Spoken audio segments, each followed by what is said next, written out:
girls already. Fuck is you talking about? The fuck is you talking about? Fuck is you talking about? Fuck is you talking about? Fuck is you talking about? Fuck is you talking about? Okay, hey y'all. So this is Eminem Podcast, and this is the first episode of 2026. Me and my cousin. It's been like a year and a half. It's been a year. We started this last year, y'all. We started off good, but life happens. We started this in 2024 and it's 2026. Yeah. And we did not record a single video in 2025. Although we tried numerous times. We did try. Keyword try. But guess what? We back. Mm-hmm. Sip to that. So, 2025 is over. We're in 2026. Where the fucking start? Alright. So, what's new with you, Malia? So much is new. First of all, 2025 was the most ghetto year of my life. Like, ghetto. But I feel like it shaped me in a good way. Character development. A lot of development. Across the board, honey. We moved into a new place. Okay. Yeah. Yeah, walk me down.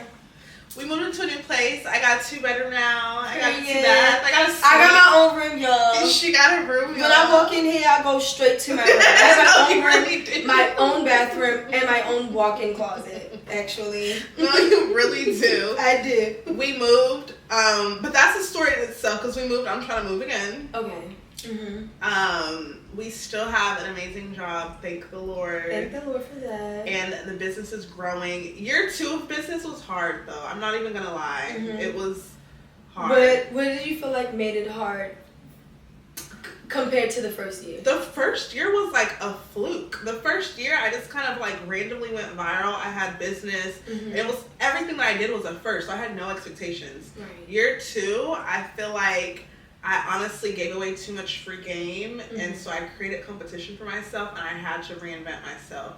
And then I was hustling. Like I just had better expectations for myself. So year 2 was rough, but it wasn't unbearable. And it's like trial and error. So yeah, unfortunately, it was rough, but it was rough for the right reasons. Yeah, because it's gonna, Yeah. As an entrepreneur, every business goes through that. Yeah. It was like you need a sucky year. Fucked up. A year that sucked. Yeah. So that you can be like, okay, I know what not to do.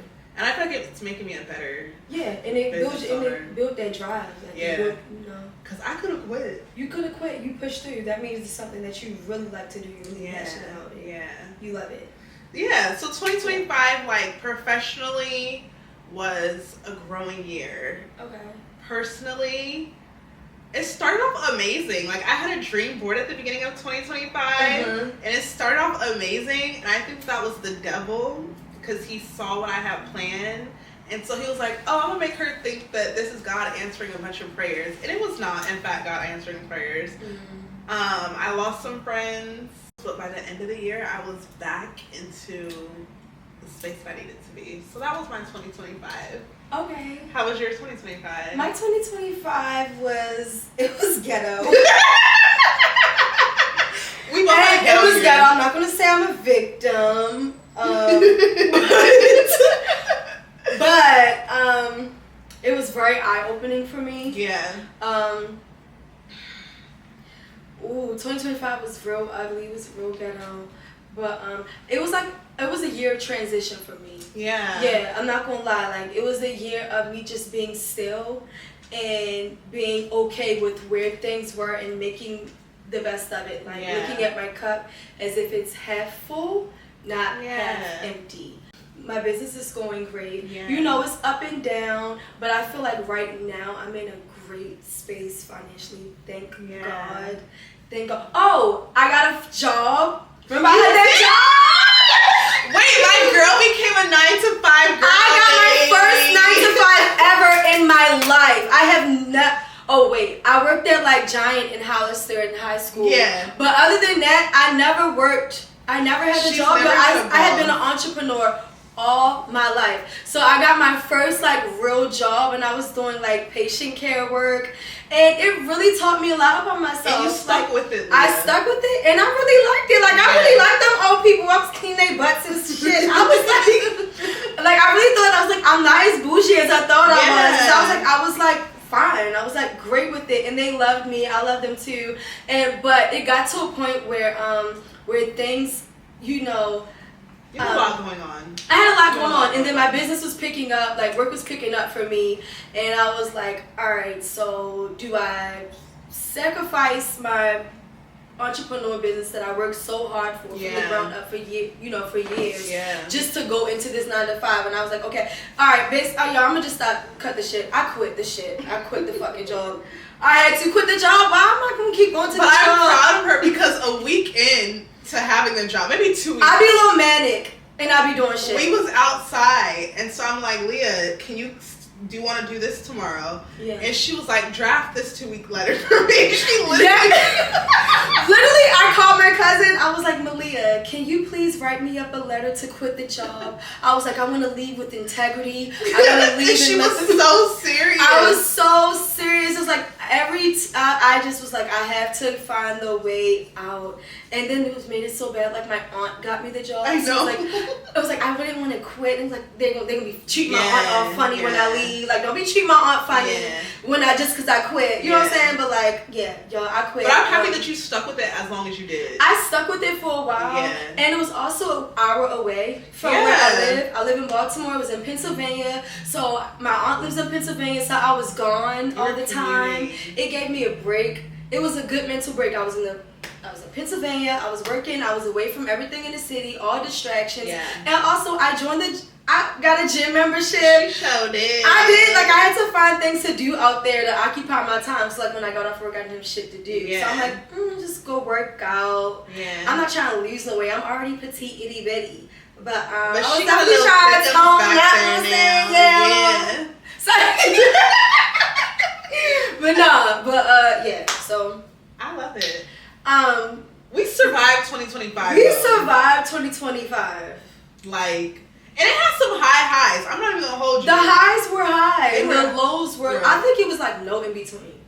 When it was low, it was low. When it was high, it was high. And I feel like that was everybody. So I don't feel like I had an unusual 2025, but it was a rough ass 2025 at some point. Yeah, and like, is it just me, or do you feel like really like optimistic for 2026? Oh, I feel great. Like amazing. It's very rare that I feel like this about like a new upcoming year. Like it feels good. I'm optimistic. I feel like I just know that I'm going to be okay. I'm not worried at all. I spoke life over 2026. Amen.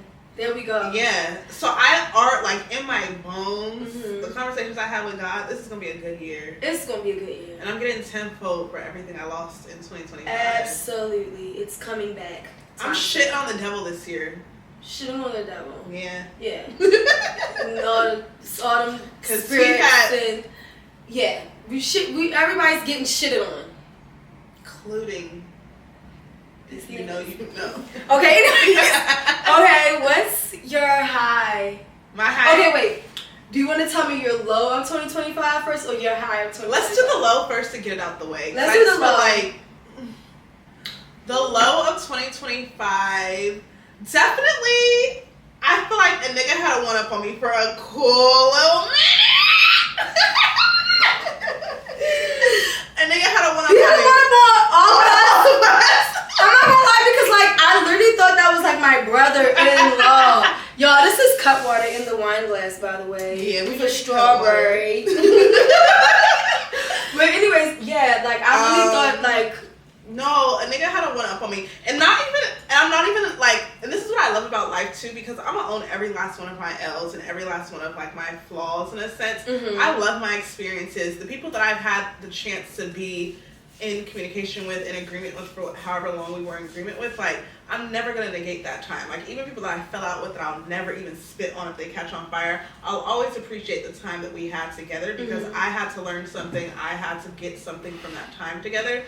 And this particular man, while we were together, he played his role very well. He played it well. Like he played it so well. I used to have fun third wheeling. I went out of town with them. You literally was in your Airbnb on the couch. Like, where we going? We about to go. I think that people know my value. He knew who he needed to be to come correct with me. But I will say he was playing a role. In the end, I found out he was playing a role because he wanted to be with me, and that was not truly who he was. And you can only keep a facade for so long. And you give people time enough, they will hang themselves. And he hung himself with a long rope. That rope was long. Off a strong tree. A strong tree. Yeah. He hung it. So I'm not. You wanna get into that? Which part? Because there's so many parts. Long story short, he was on the T-app. Y'all remember this? The T-app came and like vanished so fucking It did what it needed to do. Yo, and I was paying $20 for unlimited searches and shit. Niggas not even on there no more. You know what's crazy though? What? A girl came to you about him.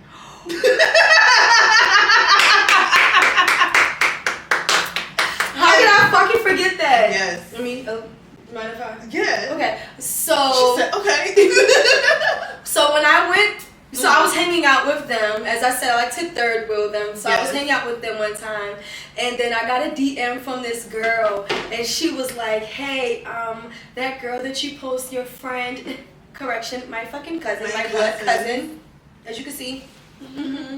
Anyways, she's like, your friend, she's dating a guy that I know, and I just want her to know that he's not who she thinks he is, and I would like to talk to her, and she left me her number, whatever the case may be. So I never responded, ever. I just screenshotted it, and I sent it to Malia, and I was like, what the fuck is this? Because mind you, I was just hanging out with y'all. Like, lovey-dovey, best cousin-in-law ever. Like, I'm like, what the fuck is going on? So I'm this man was with me 24/7. He was honestly, always with you and always with your family. Always up under it. So there was like honestly no room for him to even be doing what he was doing. That's why I didn't understand. I'm like, because you gotta watch bitches sometimes. Yes. Like, yeah. So we just Malia never responded, and I never clearly I forgot it. I sat on it, and I will say I'm the type of girl because in that moment there was nothing for me to be upset about, and her timeline matched up in a sense of when I first started talking to him. At that point, we weren't necessarily official, so I honestly didn't care because I was just like, I was dating him. He could date around. I could date around. We were not necessarily exclusive, and I thought I honestly thought that girl's feelings got hurt because. He just chose you. Yes. Rather than him actually being like a horrible person. Yes. And so I understood how he could have communicated with her better and been more forthright with her. Like, hey, I've been dating somebody else. I'm over here. And I also understood her perspective and how she got to where she was. At the end of the day, I think the nigga ain't shit. A lot came out beyond just this one girl. And so it is what it is. But I sat on that information for a couple months because in the moment, it had nothing to do with me. And this is what I will say, ladies, like, I think that we have to stop being so pressed to be comfortable in the moment. And if things look good, like, even when they do look good, just don't let your guard down. And don't get too caught up on what feels good. Yeah. Still be mindful. Of everything. Don't let a nigga take you too deep in La La Land. Yes. And if you want to be deep in La La Land like Cardi B and have a baby with a nigga who has 3 other babies, that's fine. But own it. Own it. One thing about you. Yo. But own it. Okay. Cardi is owning it. She owns her shit. She got what she said. She said something like, "All right, y'all, I can't. Y'all can leave me alone now. The baby that already came out my." Like, it's no turning back. All right, I get it. Leave me alone now. Shit. Like, she definitely owns her shit, and that's what I love about her. So you can't play the sides. Once you learn something, you either need to own it or stay delusional and accept what comes with being delusional. I'm the type of girl though. I'm not pressing no issue until I'm ready to press an issue, and so I feel like I'm ready to part ways. So when I felt like I was ready to part ways, and that nigga was no longer holding up his end of the agreement. I've pressed the issue. So I will say that was my low. But God had his hand on me. God really had his hand on me. I'm so happy because my story would have been different right now. I would have been sitting here right now, story different. We probably wouldn't be sitting here right now. Honestly. You'd be being a fucking mother or something. I would have been in a mental health ward somewhere. Yeah. And I think that situation gave me more empathy for women regardless, because sometimes I used to be like, damn, I don't know how girls get themselves into situations like this. And it's not on us. Like, and I think I also like didn't want to share this story for a long time because I had a lot of shame around it. And I don't think there's anything to be shamed about because, one, I think women, you should give yourself a chance and take the risk to fall in love. I think that's life. You might fall in love and you find out it's the person that you're supposed to be with. You might fall, and not that I fell in love with this nigga, but you might fall in love and it doesn't work out. But you still learn something about yourself that some things you just don't learn from being single. Yeah, and you take a chance, you take a risk. Like one thing, and even as this situation with this particular man was happening and it was like wrapping up and stuff, I never really cried about it because I was just like, oh my God, thank God, like God saved me from this wreck. Right. But I also was like, when I have grandkids one day, the stories I'm able to tell them, like, like when I be doing some wild shit or some wild shit happening in my life, I be like, yeah, I can't wait to fucking tell my kids. Like, you think you're doing something? It's always hard to make your fucking life a little bit more juicier. 100%. Some spicy to talk about. Okay, so we spilled all my beans. Cause you went to some women in 2025 too. I went to a woman. Okay, y'all, I didn't go to nobody as a woman. But what I did do... What you do? I did send a bitch her address.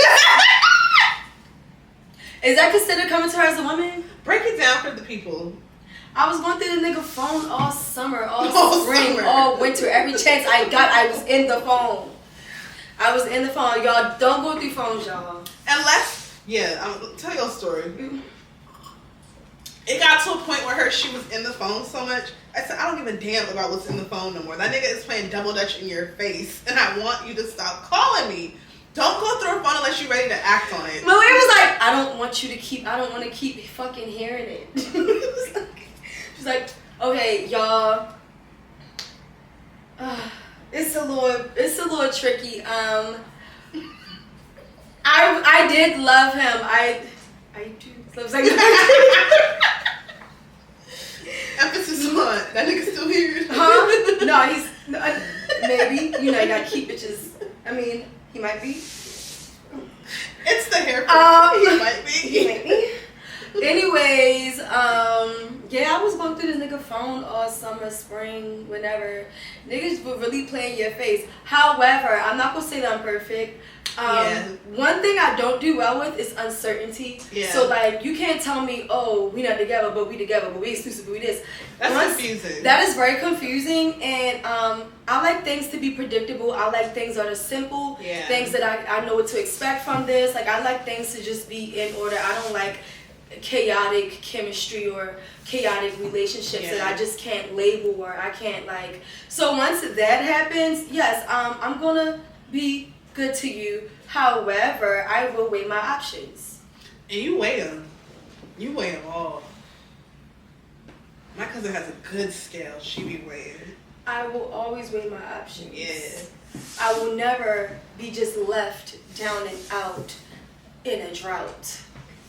Okay? If I'm ever in a drought, it's an optional drought. Okay, I definitely weigh my options. You never seen a drought? Nah, in 2026, I'm in a drought. Like, okay. I need a drought. I'm not mad at it. Or maybe not. Anyways, so those were our lows. Those were the lows. The lows, but they were kind of funny. I'm not gonna lie, the lows were like tickling. The lows were like, because honestly, neither one of these men got the best of us. No. At all. They thought that they did in the moment, but as soon as we caught on to everything, their world shattered. And I mean, we're women. We're still gonna hurt. You know. I ain't hurt. I was hurt. You were. I'm not gonna lie. You were. I'm not gonna be like, you know, bitches be like, oh, you but mad. I think you were more invested. Yes, I'm mad. Yes, I'm hurt. Yes, my feelings hurt. Yes, I'm mad. Yes, I'm upset. Yes, I'm all of that. I think you were more invested in your man. I was definitely invested in him, especially because I was really trying to be faithful for the one. I know. You know what I'm saying? Like, I really was trying to do my little one too. Like, all right, I'm gonna be faithful. I'm gonna be like a real, like, I'm gonna show him, like, you know, like, I'm gonna do my 1, 2, like, you know. And then I was like, nah. Yeah. I didn't care. I was like, when my situation went down, it was like I took a deep breath and I was like relieved. Mm-hmm. Like I was so relieved. And I felt like there wasn't like this like nagging like presence attached to me anymore. I feel like after a while with like you and yours, I feel like towards the end, it almost seemed like you were suffocating. Yes. Like you felt suffocated. I would call you and you'd be like, he's in that She's like, today was supposed to be my day. I don't know why he's here today. And mind you, this man lives in Philly. He will drive his ass all the way to DC. Every chance he got, he loved him some Malia. He loved him some Malia. And I used to be like, oh, get away from me. So that was the low, but the lows was these niggas. Honestly, we bounced back. That's the low. Still not a baby mama. Still not a baby mama. Still not a baby mama. Still not a baby mama. Still happy. Still got our pretty face. Still got our edges. Still got our edges. Still got edges. You have to hair. It still got everything. Still have everything. Regardless of the shortcoming, God makes sure that we have everything that we need and gives us puts us in a place to provide for ourselves everything that 100%, we want. 100%. Okay? We still went on trips. We still had a good life. We still was outside. We still had fun. And guess what? We still have our family. Yeah. We still have our community. We still have our people. We still have our family. We have our friends. We have everything else. And our life does not revolve around a nigga. Yeah. And we still have God, and you still got your job. I still got my clients. I still got my work. Like, I still got. And once that nigga left, the business really came in. Let's talk about that, because I think the blessings was being held at the door. The blessings being held. Yo, do you ever feel like every time like you leave a nigga, like it's like this? It's like you just get this refreshing burst of like. No, but I literally felt because when I was with him, I was doing my part to show up with my business, and I remember I kept getting so many like setbacks, and that's why I said last year was hard for me as a business owner, because for most of the summer I had a ton of setbacks, and I made it look good and I acted like everything was okay, but it was unusual. Even though I was 2 years in business, the experiences that I were having were unusual. And as soon as he was out of my life, I started getting contracts, I started getting events, I started selling out again. It was like he could not be around. I think he was the enemy. He could not be around in order for God to bless you. He couldn't be time for you to lock in with you. Like, just be in your space. Like, no. But towards the back half, okay, so let's get into our highs. I'm over these lows. Yeah. I'm over these lows. I'm happy that's over. And a high, you want to do yours first or you want me to go? I can do my highs first. Yeah, go ahead. My highs hit in the back half of the year. I will say that. My highs definitely. First of all, shout out to my mother all throughout 2025 though. I think my mother has always been a high for me. Yes. Because even when I was going through certain situations with this man, my mother was trying to be the most supportive mother on the planet Earth. But she didn't like I told you so you and stuff like that? No, but there was one time we had a conversation and she just said, I don't think that's your husband and I don't think he's the father of your kids. And she also said, I don't want you to fall into God's grace. I remember I was very offended with her in the moment. You called me when she said that. Yeah. Because I was hurt. I was like, oh my God. Like, oh my gosh. And that was around the time where you weren't like so off of him yet. Yeah. You were like still, you know, trying to like be optimistic about the situation. But I'm such a God-fearing woman, so it hurt to hear my mother say she thought I wasn't into God's grace of being with him. Yeah. And so, but she's my mother, and so I am grateful that she was my mother and that we have that relationship so that she could tell me that, I could hear it, and within a week after she said that, the man was gone. That was crazy. He was gone within a week. Did. And so I just appreciate having a mother that I'm comfortable enough to share certain stuff with, and that she gives me good advice, and that I listen to it and I take heed, because I think, you know, she brought me into this world. She sees things that I probably don't see. My mother is pushing 50. My mother's about to be 50 in a week. Yes. She's outside looking in at her baby girl. Yes. Like, she's going to tell you, like, that is an enemy. Yes. And and my mother is a praying woman. She's always had her hand on me, and I think that in this last year, I really feel like my frontal lobe developed. I think I became a woman. I think I've been a woman for a while. I think I really became a woman in this last year, and I think that I started to take on many of the characteristics of my mother. And my mother is the classiest woman I know on the planet Earth. Yes. So I owe nothing but reverence to my mother, and I'm so grateful that she's seen me. We love Jennifer. We love Jennifer. Jennifer is like the name Jennifer. She is just like a Jennifer, like your classy Jennifer. Yes, absolutely. So one of my highs is just my mother, and then she came out to DC for 2 weeks to watch my Anytime dog. you go out of town, Jennifer is here. Jennifer is in DC. She's taking her flight from Cali. She's here with her baby, her grand pup, she's here. She's like, I'm just here. So she's like, you guys have fun. Yes. Like, I love her. Like, so sweet. I will say moving across the country is probably one of the toughest things that I did. And it hits when I don't have support of a mother in the sense it's like down the street or, you know. And so I appreciate that my mother will drop her world in a sense and she comes to help me out. So that's been a high. Like, I was able to get through this year because of my mother. And then another high was Dubai. I got to celebrate my line sister's 30th birthday. I loved you in Dubai. I was Dubai? Obsessed with your stories. I was like watching you every day, every chance I got. Look at my cousin. She's living. Dubai 8. In Dubai, so Dubai came, mind you, I was done with this man around the summer. I hustled my butt off like between September and October. Yeah. And I was hustling because I just knew that I had a bunch of stuff to get through at the end of the year. And I honestly should not. When I booked my flight to Dubai, I had no business going to Dubai. Right. But I was like, you know what? I've had a long year. I'm going to treat myself. I'm going to celebrate one of my closest. Dubai.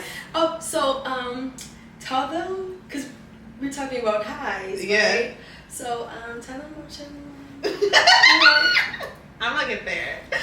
So Dubai was a high because I had no business booking the trip to Dubai when I booked it, but one of my closest friends, who I haven't been able to celebrate her birthday in years, right. I was like, I have to celebrate her. It's her 30th birthday. I wanted to be there for her, but I also needed a little escape. And so I feel like God perfectly positioned everything so that I was able to go to Dubai without a hiccup. There was no stress on my end.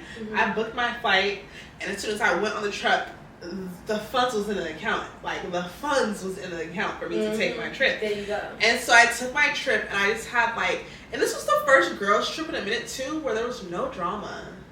There was no drama. We love that. Like, I really enjoyed the group of girls that I went to Dubai with, and I feel like we really got to experience the country. We went to like one of the biggest mosques in there, and I like cried just seeing like how they built this altar to God or to Allah. Like, it was such a breath of fresh air at the perfect time that I needed it.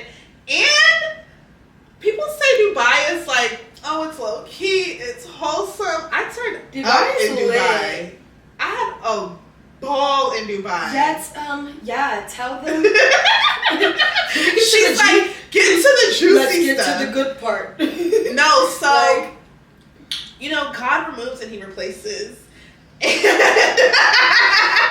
God removes and replaces. Like, you're so funny. I want to actually take you guys the cut water is hitting. The cut water. I want to take my jacket off, glasses off, and hair off. No, it is getting warm. You take everything off right now, and I'm still sipping. No, dead ass. It's fucking almost. And we split a cut water.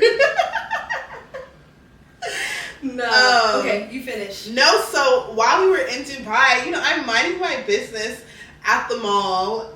I don't even know how to tell the story. I was at the mall one day. I went to the Burj Khalifa with 2 other girls, and we did like the VIP tour. So we like went through a separate entrance, and then we were on like another floor versus like where everybody else was. So it was just like there's less people up there. It's more intimate. It's like way more of an exclusive setting. Yeah. And I met this guy, and he was such a sweetheart. He took me and my friends out to dinner that night. He literally took... In Dubai, he took us out to dinner like the day that he met us. And then I spent like a couple evenings with him. We went to dinner. He got us a table one night, just me and him at the club. Like, he was just... And it was like so effortless. Like, I genuinely did not know this man. He did not want anything from me. And we just like clicked. And he was like a fun little escape for me in the evenings after we did our touristy stuff.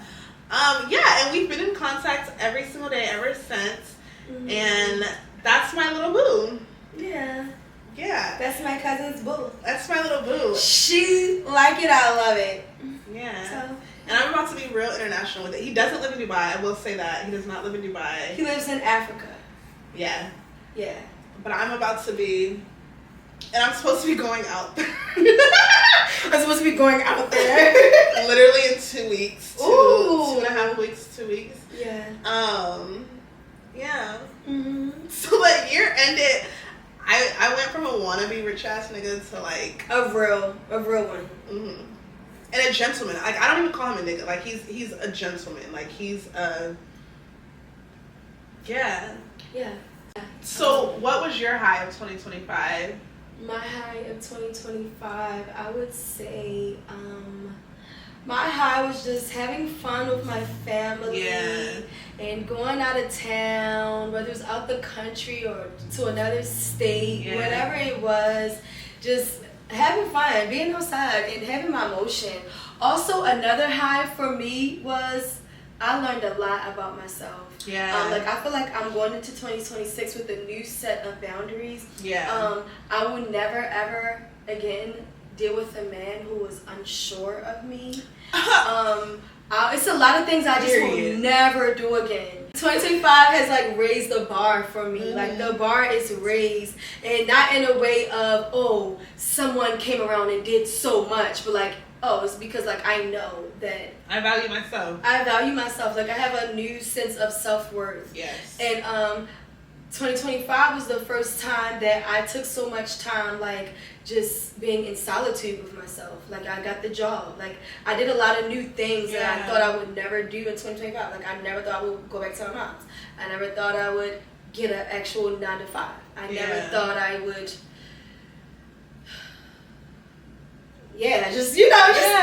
so like just being with my friends and family, traveling, having fun. Like I said, I have a new set of boundaries. A whole new set of boundaries that I'm very anal about. I learned to take my time. And I learned to just breathe and not move so fast. Like I know this sounds like a small thing. Like I'm trying to do better with time management. Like if you know me, you know I'm late to everything. Like embarrassingly late, annoyingly late, and that's a part of like my ADHD too. I'm just coming to terms with myself, the things about myself, the good, the bad, the ugly, and I have to come to terms with it in order to be better. I have to like face it. Like I think you're just learning what works for you so that you can show up for others. Literally, that's what I'm doing. And then like work right now is really good for me. I'm happy that I was able to pour into my business and do what I gotta do. Like I'm just happy. Leah is happy for Leah. Like I'm happy. I'm in a great space. I'm happy. I'm so happy. Like and you should be. I feel good. Like I'm not gonna lie. Like I feel good. Is my life perfect? No. You know the bills be billing. That's all of America. I'm not even gonna hold you, personal, but at least I can pay it. You know what I'm saying? Like I have the means to like, whether I want to or not, but like they get paid. They get paid. Like I'm good, and not many people who are entrepreneur can say that. Like I can look forward to making my money. I have a clientele. Like I'm doing good right now. You are. I'm grateful for my space, and that's my high of 2025. So we skipped a year. We started this in 2025. Y'all missed us. Oh no, we started this in 2024. Y'all missed us all of 2025. That was our recap. Just a quick, even though it was an hour catch up of as to why we were gone. 2026, you'll see more of us. You'll see more of us for sure. We're gonna be more intentional, more consistent. And we're just gonna lock in and just But let us know what you want to see. Like if there's interesting stories that you want from us, questions you have. Let us know in the comments. You wanna know something, y'all? Even though we don't really, you know what? Back to the highs of 2025. I was already delusional about every aspect of my life, but I'm even more delusional with my goals, my plans, to the point where like I post more. I don't really care what anybody has to say about me. Yes, I post. Yes, I do this. Yes, I'm a girl of many different layers. I'm Jamaican, I'm from Baltimore, I like music, I'm a little ghetto, I do hair, I'm a little like I'm Leah, and there's many layers, and I really don't give a fuck about what anybody has to say about me. I love it. Or my cousin, she don't give a fuck what none of y'all gotta say about her. At all. We don't care. Because guess what? If they could, they would. Some people are not as brave as us. Look at Like, it really takes a lot. It takes a lot for us to, like, literally, we on this couch with a big ring light, fucking mics and cameras and shit all set up in the living room. Yeah. And as of now, we don't have that many subscribers. We don't really have no comments. But what we gonna do? We gonna tell y'all to comment what y'all want to fucking hear from us, whether it's 1, 2, or 0. And we have the audacity. We have audacity. Yeah.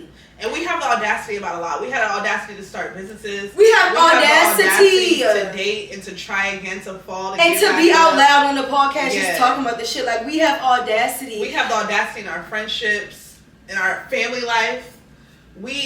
Every room that we've gone into, we have audacity because, like, you just, it's a certain level of confidence, and it's not a appearance confidence. Like, oh, I'm confident when I walk in the room, I know I look good. It's an inside confidence. It's a brain confidence. Like I am who I think I am, whether you think I'm there yet or not. And even when the life doesn't look like it and match it, I know who I am. I know.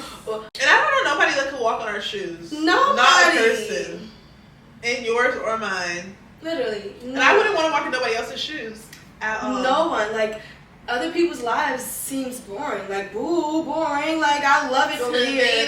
Tomato. No, I'm grateful for my parents that they do what they need to do, and they made me and poured into you the right way so that you can be where you are in life. And emphasis on my mother. Aren't you to me. Grateful for a praying mother? Let me say something. I went to church today. Shout out to Mars. Mars is my friend, you guys, and he's a pastor now. Well, he doesn't like to say he's a pastor, but Mars has been preaching like he's so good. I can see it. And on Sunday, he preached this Sunday. What, yesterday? What did he say? Oh, yeah, today's Monday, so yesterday. He wanted something that he said in his sermon was like giving yourself to Christ, giving yourself to God is not just about you. It isn't. It's about breaking generational curses. Yeah. It's about being able to pour spiritually into your friends, your family, your kids, stuff like that. And I realized that, like, not just having your parents is a luxury, but having praying mothers that give you favor, that cover you, that nothing in life can ever attack you, and give you discernment and have your mind working a certain kind of way, and you can process things in a certain kind of way. Like, that is a blessing to have a calm, soft, loving, praying mother. Yeah. Because our life is not our own. And when our life is not our own. We're already fighting spirits and battles that we're not even privy to. It's a spiritual warfare out here. Like, and so if you come into this world and you do not have the favor on your life, and you don't know how to recognize God and when to call on God and when to turn to God and when to just thank God, you will be lost. There's so many people who look like they have a good life, but because they don't even know who their God is, there's a void. There's a void. It's a void that they can't pinpoint it. So, like, they're still depressed. They're still not happy. They have all these materialistic things. But it's like, oh, even not even materialistic. Like, they might even have friends and family. Like, but they're weak in mind. They're weak in mind. Like, you know, it's just so another high 2025 for both of us. That I do think that we can say we got closer to God. I've been close to God. I've been close to God. But I can always get closer to God. I'm going to get closer and closer every chance that I get. I've been closer to God. My mom's a minister. I grew up in church. You know what I mean? So my mom was speaking in tongues, screaming in the house this morning. I was like, well, I was getting dressed. How did I worship God? Literally in the house, loud. So yes, being close to God, but like for me, I would say that I had to learn God for myself. Not because my mom was a minister and I grew up going to all 3 services. Not because, I got baptized at 10 years old. Not because, like, my parents are Christian. So this is what I had to learn Him for myself through my own trial and error. So, like, I was more intentional with God this year. Like, this year, I made time for Him. Yes, I always knew Him. Yes, I always prayed. And yes, I always thanked Him. I was always grateful. But, like, I actually wanted a relationship with Him. I wanted to learn Him. And, like, I did that for myself this year. So, like, I had to learn God outside of just being what I was indoctrinated to think that's what, I'm supposed to do. Like, I have to think, sit back, like, do I really know God, or am I just brainwashed? I love that. Yeah. So No, I think God kept His hand on me this year. I definitely think. I peeped out coming here. I heard the gospel music a lot more than the other years. Like, I knew God. I used to come in here. No, but I will say, you dug real deep. I think there was a different. I think I've had different challenges in my life. There's been moments in life life where I feel like I turned to God and I learned him for myself. So it wasn't necessarily that I had a new relationship with him or a deeper relationship. Yeah. I think I was walking through a valley a little bit this year, and it was the first time where not that he ever took his hand off of me. I think that his voice wasn't loud because he was like, I want to see it in action. You've been praying to me. I've put things into you, and I've instilled things into you for the past couple of years. You asked me to make you a certain woman. I'm creating these conditions for you so I can see if you're actually ready to go where I'm going. To go to the next level. So I think that my relationship with God changed. I think this was one of the first years of my adulthood where I knew he was there, but I did not always hear him speaking to me clearly. But I knew his word. I knew how to call on him, and I knew what he promised me. And so I kept that in my mind. And I will say my relationship with God changed this year. And it changed for the better. Yeah, absolutely. But it wasn't, there are times I noticed that. I know, I'm listening to you, but I'm like, I know what I know. Yeah. Yeah. There was definitely, like 2 years ago, like when I quit my job or when I lost my brother or when I moved into my last place, I felt like I was talking to God daily. I felt his presence. And I was like, I love God. I felt like there was intentionality every day. This year, I feel like this year was more of a surrender to God. Rather than getting to know him or like getting closer, but it was like you actually like surrendered, like, okay. I don't know the plans. This year I don't know the plans. Yeah, literally. Yeah. And even though I'm doing everything correctly, my life doesn't feel like it's together, and I'm gonna trust you with it. Yes. Like, so not worrying. Because worry comes from the devil. 100%. Anxiety comes from the devil. 100%. Depression comes from the devil. Yeah. So like. And I had to. Oh, I love that you said that because I feel like this year I went to war with the devil this year. Literally fighting back, like praying, like anytime you feel depression, like I rebuke this, like I rebuke this. I felt like it was a lot of like the devil tried really hard this year, all around, like in transitions. You know what I mean? Like the devil tried like really hard this year. Why did he try that hard? It was because he knew something was coming. He knew something was coming. And I also think God. And I also think the prayers that are over our lives, there's no way that the devil would not test us. And so I think God trusted us to get through these seasons over the past couple of months, which is why even though when I tell people some of the things that happened to me over the course of the year, they're like, oh my God, that sounds intense. That sounds like that's a lot. I'm like, that was nothing. That was nothing compared to what my God could do. And I would do it again 10 times. Not that I want to. I don't know nothing but else. You trust him to take you through it again if needed. All the way through. All the way through. You saw me? Yeah. You know what I'm saying? Yeah. I got up through there. And I literally... low-key, I'm not even mad at it.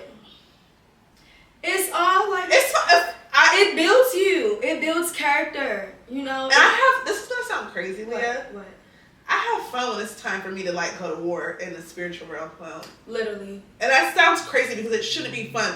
But when I you embrace it. You embrace your storm. You don't just be like, oh, I can't wait for it to be over. You sit still in it and you allow yourself to feel it, and then you can release it. I act up in the spiritual war, like in the spiritual realm. I turn all the way up, and I love it because I'm just like it turns you up. And I will say sometimes it takes me a minute to process what's going on, but once I process it, I'm like, oh, you thought this was about to take me out? You thought? So I turn it all the way up, and I take it there because I'm just like, oh, something great is coming, and you don't even know the favor that's over my life, and the fact that the enemy is trying to test me like this,